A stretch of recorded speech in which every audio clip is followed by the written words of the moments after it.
Hello friends, नमस्कार। स्वागत है एक और नए शानदार वीडियो में। बात करने वाले हैं बिहार टेक्निकल सर्विस कमीशन के द्वारा बिहार के हेल्थ डिपार्टमेंट में काफी बढ़िया वैकेंसी निकाला गया है। इसका फॉर्म कैसे भरेंगे दोस्तों, मैं एक लाइव फॉर्म फिल करके दिखाऊंगा ताकि आपको फॉर्म फिल करने में किसी भी प्रकार का कोई मिस्टेक ना हो। दोस्तों, फॉर्म फिल करने से पहले हम ये समझ लेते हैं कि किस किस पोस्ट पे वैकेंसी है। ये जो वैकेंसी है ये एक्सरे टेक्नीशियन की वैकेंसी है, उसके बाद से ऑपरेशन थिएटर टेक्नीशियन की वैकेंसी है, फिर यहाँ पे लैब टेक्नीशियन की वैकेंसी है, उसके बाद ईसीजी टेक्नीशियन की वैकेंसी है। यानी कि काफी बढ़िया अलग अलग पोस्ट पे वैकेंसी निकाला गया है। दोस्तों, इसका फॉर्म भरने से पहले आपको इसका एज और क्वालिफिकेशन समझना होगा। तो यहाँ पे अगर हम बात करें तो लैब टेक्नीशियन में, तो लैब टेक्नीशियन के क्वालिफिकेशन के बारे में बताया गया है कि अगर आपने 10th+2 जो है ना, भौतिकी, रसायन शास्त्र, जीव विज्ञान और अंग्रेजी के साथ अगर आपने इंटरमीडिएट किया है और इसके साथ साथ आपने डिप्लोमा या बैचलर डिग्री किया है लेबोरेटरी टेक्नोलॉजी में, तो आप इस पोस्ट के लिए फॉर्म अप्लाई कर सकते हैं। अगर हम टोटल पोस्ट की बात करें तो 2969 पोस्ट पे जो है ना, काफी बढ़िया लैब टेक्नीशियन का वैकेंसी है। उसके बाद अगर हम ऑपरेशन थिएटर टेक्नीशियन की बात करें तो इसमें फॉर्म अप्लाई करने के लिए बताया गया है कि आपको इंटरमीडिएट भौतिकी, रसायन शास्त्र, जीव विज्ञान और अंग्रेजी के साथ पास होना चाहिए और इसके साथ साथ डिप्लोमा या बैचलर डिग्री आपको चाहिए शल्य कक्ष सहायक यानी कि ऑपरेशन थिएटर में। फिर यहाँ पे अगर हम आगे बात करें तो एक्सरे टेक्नीशियन की वैकेंसी की बात करें तो एक्सरे टेक्नीशियन में 1232 पोस्ट पे वैकेंसी है। ये भी काफी बढ़िया वैकेंसी है। इसमें बोला गया है कि अगर आपने इंटरमीडिएट भौतिकी, रसायन शास्त्र, जीव विज्ञान और अंग्रेजी के साथ पास किया है और इसके साथ साथ एक्सरे टेक्नीशियन में डिप्लोमा या बैचलर डिग्री किया है तो आप इसके लिए फॉर्म अप्लाई कर सकते हैं। फिर यहाँ पे ईसीजी टेक्नीशियन का पोस्ट है, तो अगर हम इस वैकेंसी की बात करें तो इसमें काफी बढ़िया 242 पोस्ट पे वैकेंसी है। इसका फॉर्म अप्लाई करने के लिए आपको इंटरमीडिएट भौतिकी, रसायन शास्त्र और जीव विज्ञान और अंग्रेजी में पास होना चाहिए और साथ में आपको ईसीजी टेक्नीशियन में डिप्लोमा कोर्स या बैचलर ऑफ ईसीजी टेक्नीशियन चाहिए। अगर इसमें से कोई कोर्स अगर आपने किया है तो आप उसके लिए फॉर्म अप्लाई कर सकते हैं। यानी कि अगर हम सीधी सीधी बात करें तो अगर आपने बायोलॉजी से इंटरमीडिएट किया है और उसके साथ साथ आप जिस पोस्ट के लिए फॉर्म अप्लाई करना चाहते हैं उस पोस्ट में अगर आपने डिप्लोमा या बैचलर डिग्री किया है तो आप इसके लिए फॉर्म अप्लाई कर सकते हैं। अगर हम इसके एज की बात करें तो हम सबसे पहले इसका एज समझा देते हैं। एज सभी पोस्ट के लिए सेम रहेगा, जो कि 1/8/2024 को काउंट किया जाएगा। मिनिमम आपका एज 18 साल होना चाहिए और मैक्सिमम की बात करें तो अगर आप जनरल कैटेगरी से आते हैं तो 37 वर्ष चाहिए। अगर आप महिला से हैं, किसी भी कैटेगरी से हैं, तो आपको 40 साल चाहिए। अगर आप पिछड़ा वर्ग या अत्यंत पिछड़ा वर्ग के पुरुष हैं या महिला हैं तो आपका अधिकतम एज 40 साल चाहिए। अनुसूचित जाति और अनुसूचित जनजाति के लिए जो है ना, अधिकतम एज जो है वो 42 साल होना चाहिए। मैट्रिकुलेशन के सर्टिफिकेट के अकॉर्डिंग आपका एज काउंट किया जाएगा। फॉर्म भरने के लिए एप्लीकेशन फी की अगर हम बात करें तो बताया गया है कि अगर आप जनरल कैटेगरी से आते हैं, पिछड़ा वर्ग से आते हैं, अत्यंत पिछड़ा वर्ग से आते हैं या ईडब्ल्यूएस कैटेगरी से आते हैं तो आपको 600 रुपए का पेमेंट करना होगा। अगर आप एससी या एसटी कैटेगरी से आते हैं और बिहार के निवासी हैं तो आपको 150 रुपए का पेमेंट करना होगा। अगर आप आरक्षित या अनारक्षित वर्ग की महिला उम्मीदवार हैं और बिहार राज्य की निवासी हैं तो आपके लिए 150 रुपए का एप्लीकेशन फी रखा गया है। अगर कोई कैंडिडेट बिहार से बाहर से आता है और वो फॉर्म अप्लाई करना चाहते हैं तो चाहे वो महिला हो या पुरुष हो, उसको 600 रुपए का एप्लीकेशन फी देना होगा। अब बात करते हैं दोस्तों फॉर्म कैसे अप्लाई करना है। तो फॉर्म अप्लाई करने के लिए आप गूगल पे BTSC लिख के आ सकते हैं या डिस्क्रिप्शन में दिए हुए लिंक पे क्लिक करके आप यहां तक आ सकते हैं। यहां पे आने के बाद आपको रिक्रूटमेंट वाले सेक्शन में क्लिक करना है। यहां पे आप देखिएगा तो आपको बहुत सारे पोस्ट दिखेंगे। इसमें आपको जिस पोस्ट के लिए अप्लाई करना है उसके सामने वाले एडवर्टाइजमेंट को आप डाउनलोड करके पढ़ सकते हैं। इसका पूरा डिटेल्स नोटिफिकेशन बताया गया है कि फॉर्म आप 4 मार्च 2025 से लेकर 1 अप्रैल 2025 तक भर पाएंगे। अब फॉर्म अप्लाई करने के लिए सभी पोस्ट के सामने यहाँ पे अप्लाई का लिंक दिया हुआ है, तो आप यहाँ पे अप्लाई वाले ऑप्शन पे क्लिक कीजिएगा। जैसे ही आप अप्लाई वाले ऑप्शन पे क्लिक करेंगे तो आपके सामने कुछ इस टाइप का इंटरफेस खुलेगा और इसमें बोला जाएगा कि lab technician, ECG technician, operation theatre technician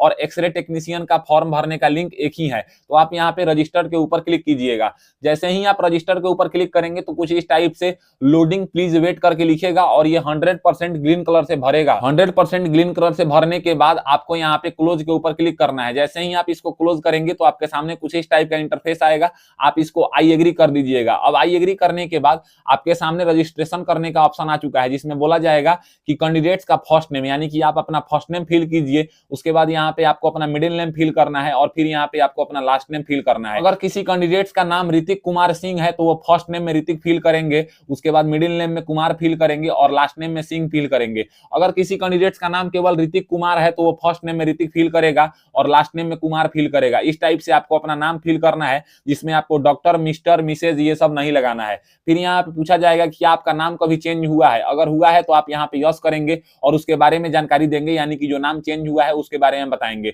अगर आपका नाम कभी चेंज नहीं हुआ है तो सिंपली आप इसको नो कर दीजिएगा। फिर यहाँ पे आपको अपना डेट ऑफ बर्थ फिल करना है। जैसे ही आप कैलेंडर के ऊपर क्लिक करेंगे तो यहाँ पे डेट ऑफ बर्थ का ऑप्शन आएगा, जिसमें से आपको अपना सबसे पहले यहाँ पे ईयर सिलेक्ट करना है, उसके बाद यहाँ पे महीना सिलेक्ट करना है और फिर यहाँ पे डेट सिलेक्ट कर लेना है। आपका एज दिखा देगा कैलकुलेट करके 1 अगस्त 2024 को कि आप कितने साल, कितने महीने और कितने दिन के हो रहे हैं।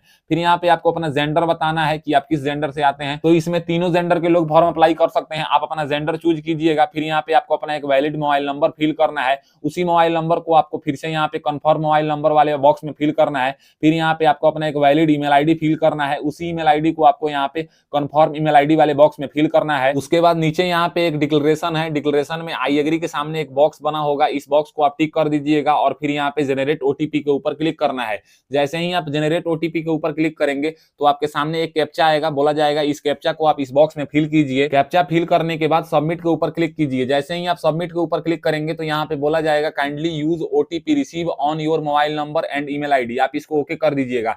जैसे ही आप इसको ओके करेंगे तो यहाँ पे बोला जाएगा इंटर मोबाइल ओटीपी, यानी कि मोबाइल नंबर पे जो ओटीपी आया है इसको इस बॉक्स में लिखना है, और इंटर ईमेल ओटीपी यानी कि ईमेल आईडी पे जो ओटीपी आया है इसको इस बॉक्स में लिखना है। दोनों ओटीपी लिखने के बाद यहाँ पे दोनों के सामने वैलिडेट ओटीपी का ऑप्शन है, इसके ऊपर आप क्लिक कीजिएगा। जैसे ही आप वैलिडेट ओटीपी के ऊपर क्लिक करेंगे तो ऊपर बोलेगा OTP of mobile number has been validate successfully, आप इसको ओके कीजिएगा। फिर ईमेल ओटीपी के सामने वैलिडेट ओटीपी का ऑप्शन होगा, इसके ऊपर आप क्लिक कीजिएगा। बोलेगा OTP of email ID has been validate successfully, आप इसको ओके कर दीजिएगा। जैसे ही आप इसको ओके करेंगे तो नीचे आइएगा और नीचे यहाँ पे एक कैप्चा दिखाई देगा, इस कैप्चा को आप इस बॉक्स में फिल कीजिएगा और यहाँ पे रीवेरीफाई के ऊपर क्लिक कीजिएगा। जैसे ही आप रीवेरीफाई के ऊपर क्लिक करेंगे तो आपके सामने कुछ इस टाइप का इंटरफेस आएगा। इसमें आपका नाम, आपका डेट ऑफ बर्थ, आपका मोबाइल नंबर, आपका ईमेल आईडी सब डिटेल्स दिखाया जाएगा। अगर सारा डिटेल्स आपका सही है तो सबके सामने एक एक बॉक्स बना होगा, सभी बॉक्स को आप टिक कर दीजिएगा और फिर यहाँ पे सबमिट के ऊपर क्लिक कीजिएगा। जैसे ही आप सबमिट के ऊपर क्लिक करेंगे तो बोला जाएगा कि अगर आप सबमिट कर देंगे तो आप इसमें कोई भी मॉडिफाई नहीं कर पाएंगे, तो आप सिंपली यहाँ पे ओके कर दीजिएगा। अब जैसे ही आप इसको ओके करेंगे तो आपके सामने यहाँ पे आपका रजिस्ट्रेशन नंबर जनरेट हो चुका है। ये रजिस्ट्रेशन नंबर आपके मोबाइल नंबर और ईमेल आईडी पे भी भेजा जा चुका है, तो आप इसको यहाँ से भी कॉपी कर सकते हैं। उसके बाद यहाँ पे क्लोज के ऊपर क्लिक कर दीजिएगा। जैसे ही आप क्लोज के ऊपर क्लिक करेंगे तो आपके सामने कुछ इस टाइप का इंटरफेस खुलेगा। आपको ऊपर में पोस्ट सिलेक्शन का ऑप्शन दिखेगा, इसके ऊपर आप क्लिक कीजिएगा। जैसे ही आप इसके ऊपर क्लिक करेंगे तो बोला जाएगा click here to select post, इसके ऊपर आप क्लिक कीजिएगा। जैसे ही आप इसके ऊपर क्लिक करेंगे तो फिर यहाँ पे लिखेगा लोडिंग प्लीज वेट, तो आपको थोड़ा देर रुके रहना है। थोड़ा देर बाद आपके सामने कुछ इस टाइप का इंटरफेस आएगा, आपको सिंपली नीचे चलना है। नीचे में यहाँ पे सारा डिटेल्स आपका फिल रहेगा, बस आपको यहाँ पे फिल क्या करना है तो अपना वैवाहिक स्थिति, यानी कि आप शादीशुदा हैं कि अनमैरिड हैं, ये यहाँ से चूज कर लीजिएगा। उसके बाद यहाँ पे आपको अपना रिलीजन बताना है कि किस धर्म से आप बिलोंग करते हैं, हिंदू हैं कि मुस्लिम हैं कि सिख हैं कि ईसाई हैं कि क्रिश्चियन है। ये बताने के बाद आपको अपने पिताजी का नाम यहाँ पे इस बॉक्स में फिल करना है, जो कि 10वीं के सर्टिफिकेट के अकॉर्डिंग फिल करना है। फिर यहाँ पे नीचे आपको अपनी माँ का नाम फिल करना है, इस बॉक्स में माँ का नाम भी 10वीं के सर्टिफिकेट के अकॉर्डिंग फिल करना है। और उसके बाद यहाँ पे आपको पोस्ट नेम बताना है कि आप कौन से पोस्ट के लिए फॉर्म अप्लाई करना चाहते हैं, तो ये यहाँ से चूज कीजिएगा। तो जैसा कि मैं आपको बताया था कि ऑपरेशन थिएटर असिस्टेंट और ईसीजी टेक्नीशियन, एक्सरे टेक्नीशियन और लैब टेक्नीशियन, ये चारों पोस्ट का फॉर्म अप्लाई करने का लिंक एक ही है। इसके अलावा जो भी पोस्ट है उसके लिए अलग से लिंक है। तो इस वाले ऑप्शन से आप जो है ना इसी 4 पोस्ट के लिए फॉर्म अप्लाई कर सकते हैं। तो इसमें आपको जिस पोस्ट के लिए फॉर्म अप्लाई करना है उसको आप यहाँ से चूज कीजिएगा। पोस्ट का नाम चूज करने के बाद यहाँ पे उस पोस्ट का एडवर्टाइजमेंट नंबर दिखा देगा। अब आपको यहाँ पे अपना नेशनलिटी बताना है, तो एक ही ऑप्शन है इंडियन, तो आपको ये वाला बॉक्स टिक कर देना है। उसके बाद यहाँ पे बोलेगा क्या आप बिहार राज्य के मूल निवासी हैं, क्या आपका घर जो है वो बिहार में है। अगर आप बिहार से बिलोंग करते हैं तो ही आप ये इस वाले ऑप्शन को यस कीजिएगा। अगर आप बिहार से बाहर से बिलोंग करते हैं तो जैसे ही आप ये वाला ऑप्शन यहाँ पे नो करेंगे तो यहाँ पे पूछेगा कि आप किस स्टेट से बिलोंग करते हैं। और उसके बाद यहाँ पे रिजर्वेशन कैटेगरी में जो है ना एक ही ऑप्शन आएगा जनरल। लेकिन अगर आप बिहार से बिलोंग करते हैं तो आप ये वाले ऑप्शन को यस करेंगे तो यहाँ पे आप रिजर्वेशन वाले कैटेगरी को चूज कर सकते हैं, जैसे कि ईडब्ल्यूएस हो गया, बीसी हो गया, ईबीसी हो गया, एससी हो गया, एसटी हो गया। तो आप अपना यहाँ से कैटेगरी चूज कर लीजिएगा। जो कैंडिडेट्स बिहार से बिलोंग करते हैं और किसी रिजर्वेशन कैटेगरी को चूज करते हैं उनके केस में आपको अपने कैटेगरी सर्टिफिकेट के बारे में बताना होगा कि आप अपना कैटेगरी सर्टिफिकेट किसके द्वारा बनवाए हैं, यानी कि इशू अथॉरिटी का नाम बताएंगे। फिर यहाँ पे कैटेगरी सर्टिफिकेट इशू डेट बताएंगे। उसके बाद यहाँ पे कैटेगरी सर्टिफिकेट का सीरियल नंबर यानी कि आपको अपना सर्टिफिकेट नंबर इस बॉक्स में फिल करना है। फिर यहाँ पे नीचे आपको बताना है कि अगर आप बिहार राज्य से बिलोंग करते हैं तो बिहार राज्य का डोमिसाइल सर्टिफिकेट भी आपके पास होगा। तो डोमिसाइल सर्टिफिकेट आपने किसके द्वारा बनवाया है और किस डेट को बनवाया है, और फिर यहाँ पे डोमिसाइल सर्टिफिकेट नंबर यानी कि उसका सीरियल नंबर आपको फिल करना है। उसके बाद यहाँ पे नीचे आपको मार्क ऑफ विजुअल आइडेंटिफिकेशन, अगर आपके शरीर में कहीं कटे फटे जले या तिल का निशान है तो उसको आप फिल करेंगे। उसके बाद नीचे यहाँ पे बताना है आपको please select type of identification, यानी कि आप किस प्रकार के अपना आईडी देना चाहते हैं इस फॉर्म में, यानी कि पैन कार्ड देना चाहते हैं कि ड्राइविंग लाइसेंस देना चाहते हैं कि वोटर आईडी कार्ड देना चाहते हैं कि पासपोर्ट देना चाहते हैं। इसमें आधार कार्ड का ऑप्शन नहीं है। अगर कोई कैंडिडेट आधार कार्ड देना चाहता है तो यहाँ पे अदर वाला ऑप्शन चूज कर सकता है। हालांकि मेरे पास पैन कार्ड है तो हम पैन कार्ड वाले ऑप्शन को चूज कर लेंगे, और फिर यहाँ पे आपको अपना पैन कार्ड का नंबर फिल करना है और आपके पैन कार्ड पे आपका नाम क्या है वो आपको यहाँ पे बताना है। फिर यहाँ पे आप एक डिक्लेरेशन दिखेगा, इस डिक्लेरेशन को आप टिक कर दीजिएगा, और फिर यहाँ पे नीचे आपको सेव एंड नेक्स्ट का बटन दिखेगा, इसके ऊपर आप क्लिक कीजिएगा। जैसे ही आप इसके ऊपर क्लिक करेंगे बोलेगा डाटा सेव सक्सेसफुली, आप इसको ओके कीजिएगा। अब ओके करने के बाद आपके सामने एडिशनल डिटेल्स खुलेगा जिसमें यहाँ पे एसेंशियल क्वालिफिकेशन के बारे में पूछा जा रहा है कि जो इसमें एसेंशियल क्वालिफिकेशन मांगा गया है ना वो आप किस ईयर में पास किए हैं। यानी कि जैसे मान लीजिए कि अगर आप लैब टेक्नीशियन के लिए फॉर्म अप्लाई कर रहे हैं तो लैब टेक्नीशियन में इंटरमीडिएट के साथ साथ उसमें डिप्लोमा या बैचलर डिग्री चाहिए, तो जो आप डिप्लोमा या बैचलर डिग्री किए हैं वो किस साल पास किए हैं तो वो आप अपने मुताबिक यहाँ से सिलेक्ट कर लीजिएगा कि आप किस साल पास किए हैं। फिर यहाँ पे एक ऑप्शन है, पूछा जा रहा है क्या आप बिहार राज्य के अंदर अवस्थित राज्य के सरकारी अस्पतालों या संस्थानों तथा गैर निजी केंद्र सरकार पंचायती राज नगर निकायों के नियंत्रण गणाधीन अस्पतालों में लैब टेक्नीशियन के पद पर संविदा के आधार पर विधिवत नियोजित एवं कार्यरत हैं या थे, या पहले अगर आपने बिहार राज्य के अंदर काम किया है या अभी कर रहे हैं तो आप यहाँ पे यस करेंगे, नहीं तो सिंपली आप इसको यहाँ पे नो कर देंगे। ये आपको अपने मुताबिक बताना है। फिर यहाँ पे नीचे आपसे पूछा जाएगा कि क्या आप जो है ना विकलांग कैंडिडेट्स हैं, अगर हैं तो सिंपली आप इसको यस कीजिएगा, और यस करने के बाद बताएंगे कि आप कितने परसेंट विकलांग हैं, 40% हैं कि 41%, जितना परसेंट आप हैं उसको आप यहाँ से चूज कीजिएगा। उसके बाद यहाँ पे टाइप ऑफ डिसेबिलिटी, आप किस प्रकार के विकलांग हैं उसके बारे में बताएंगे। उसके बाद यहाँ पे पूछा गया है क्या आपको परीक्षा केंद्र पर व्हील चेयर का सहायता चाहते हैं तो यस करेंगे, नहीं तो आप यहाँ पे नो कर देंगे। उसके बाद यहाँ पे बोला गया है क्या आप एक श्रुति लेखक चाहते हैं, यानी कि आपको जैसे दिखाई नहीं देता है, आप अपने जगह पे किसी दूसरे कैंडिडेट्स को ले जाना चाहते हैं तो यहाँ पे बताएंगे। अपना विकलांग सर्टिफिकेट का सीरियल नंबर आप इस बॉक्स में फिल करेंगे। उसके बाद यहाँ पे सर्टिफिकेट इशू अथॉरिटी का नाम बताएंगे, और फिर यहाँ पे सर्टिफिकेट इशू डेट बताएंगे। अगर आप विकलांग कैंडिडेट्स नहीं है तो सिंपली आप ये वाले ऑप्शन को नो कर देंगे, आपके सामने से ये सारा डिटेल्स हट जाएगा। फिर यहाँ पे बोला जाएगा कि क्या आप जो है ना स्वतंत्रता सेनानी के आश्रित हैं, अगर हैं तो यहाँ पे यस करेंगे, और उसके बारे में यहाँ पे जानकारी देंगे कि प्लीज स्पेसिफिक, जैसे कि यहाँ पे चूज करना है कि आप पौत्र हैं कि पौत्री हैं कि नाती हैं कि नतनी हैं। उसके बाद यहाँ पे अपने स्वतंत्रता सेनानी का सर्टिफिकेट का सीरियल नंबर फिल करना है। फिर यहाँ पे सर्टिफिकेट इशू अथॉरिटी का नाम बताना है और सर्टिफिकेट इशू डेट बताना है। अगर आप स्वतंत्रता सेनानी नहीं है तो सिंपली आप ये वाले ऑप्शन को यहाँ से नो कर देंगे, ये सारा हट जाएगा। उसके बाद यहाँ पे बोला गया है कि क्या आप बिहार राज्य के अस्थायी कर्मचारी हैं, अगर हैं तो आप सिंपली इसको यस कीजिएगा, और उसके बारे में यहाँ पे जानकारी देंगे जैसे कि ज्वाइनिंग डेट, फिर यहाँ पे रिलीविंग डेट फ्रॉम सर्विस, फिर यहाँ पे टोटल सर्विस कितने का हुआ वो खुद कैलकुलेट कर लेगा, और कितने पे स्केल पे हैं ये बताएंगे। लेकिन अगर आप ऐसा कैंडिडेट्स नहीं है तो आप ये वाले ऑप्शन को भी सिंपली यहाँ से नो कर दीजिएगा। ये सब फिल करने के बाद आपको फिर नीचे यहाँ पे सेव एंड नेक्स्ट के ऊपर क्लिक करना है। जैसे ही आप सेव एंड नेक्स्ट के ऊपर क्लिक करेंगे बोलेगा डाटा सेव सक्सेसफुली, आप इसको ओके कर दीजिएगा। अब ओके करने के बाद आपको यहाँ पे अपना परमानेंट एड्रेस फिल करना है, यानी कि पत्राचार का पता फिल करना है। जैसे कि एड्रेस लाइन 1 है तो मान लीजिए कि अगर आपका घर जो है ना वो रामपुर है, पोस्ट जो है वो श्यामपुर है, तो आप यहाँ पे क्या लिखेंगे तो विलेज लिखेंगे, फिर विलेज लिख के अपना लिखेंगे, फिर पोस्ट लिखेंगे, इस टाइप से आपको लिखना है। एड्रेस लाइन 2 में अगर आप अपना पुलिस स्टेशन देना चाहें तो बता सकते हैं, नहीं तो आप खाली छोड़ सकते हैं क्योंकि स्टार मार्क नहीं लगा हुआ है। यहाँ पे कंट्री इंडिया रहेगा। अगर आप बिहार राज्य के निवासी हैं, पहले यस किए हैं तो केवल आपको यहाँ पे डिस्ट्रिक्ट चूज करने का ऑप्शन आएगा, आप अपना जिला चूज कीजिएगा। फिर यहाँ पे आपको अपना पिन कोड फिल करना है। फिर यहाँ पे पूछा गया है कि आपका जो है ना कॉरेस्पॉन्डेंस एड्रेस और परमानेंट एड्रेस अगर दोनों सेम है तो सिंपली आप ये वाले बॉक्स को यहाँ से यस कर देंगे। अगर आपका दोनों सेम नहीं है तो आप सिंपली यहाँ पे नो करेंगे और अपना पूरा एड्रेस जो है ना फिर से फिल करेंगे, अपना कॉरेस्पॉन्डेंस एड्रेस। फिर यहाँ पे नीचे आपको सेव एंड नेक्स्ट के ऊपर क्लिक करना है। जैसे ही आप सेव एंड नेक्स्ट के ऊपर क्लिक करेंगे तो बोलेगा डाटा सेव सक्सेसफुली, आप इसको ओके कर दीजिएगा। अब ओके करने के बाद आपके सामने क्वालिफिकेशन डिटेल्स खुला है। क्वालिफिकेशन डिटेल्स में सबसे पहले आपको मैट्रिकुलेशन के बारे में बताना है कि आपने किस बोर्ड से अपना 10th क्लास पास किया है, उसके बाद किस स्कूल से पास किया है, ये सब आपके मार्कशीट पे होगा। फिर यहाँ पे सर्टिफिकेट नंबर आपको बताना है। सर्टिफिकेट नंबर में आप मार्कशीट का सीरियल नंबर भी फिल कर सकते हैं। उसके बाद यहाँ पे बताना है कि आप परसेंटेज में पास किए हैं कि सीजीपीए में पास किए हैं कि ग्रेड वाले सिस्टम से पास किए हैं।